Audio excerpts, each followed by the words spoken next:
पोलिसांना चकवा देऊन विशाल अग्रवाल संभाजीनगरमध्ये पळाला होता। अग्रवाल एका उद्योगपती मित्राची गाडी घेऊन संभाजीनगरला गेला होता। अग्रवाल संभाजीनगरमध्ये कसा पोहोचला याचा आढावा घेतलेला आहे आमचा प्रतिनिधी मिकी घईने। पाहूया। विशाल अग्रवाल यांना पुणे पोलिसांनी छत्रपती संभाजीनगर मधून अटक केलेली आहे।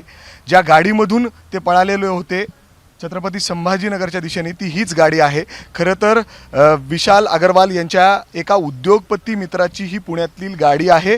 या गाडीतून ते छत्रपती संभाजीनगरच्या दिशेने रवाना झाले होते आणि स्वतःची जी गाडी आहे जे ते दररोज वापरत होते त्यांनी ती गाडी मुंबईच्या दिशेने पाठवली। अर्थातच पोलिसांना कळू नये, अर्थात पोलिसांची कुठेतरी दिशाभूल व्हावी यासाठीच त्यांनी अशा पद्धतीने मित्राची गाडीचा वापर या ठिकाणी पळून जाण्यासाठी केलेला आहे आणि हीच ती गाडी आहे।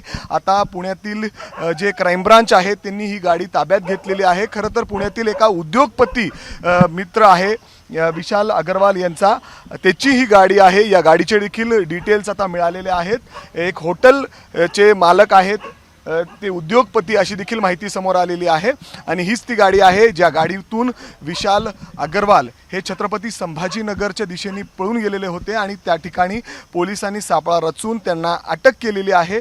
आता त्यांना पुण्यात घेऊन आलेले आहेत, त्यांना पोलीस आयुक्तालयात त्या ठिकाणी नेलं जाणार आहे।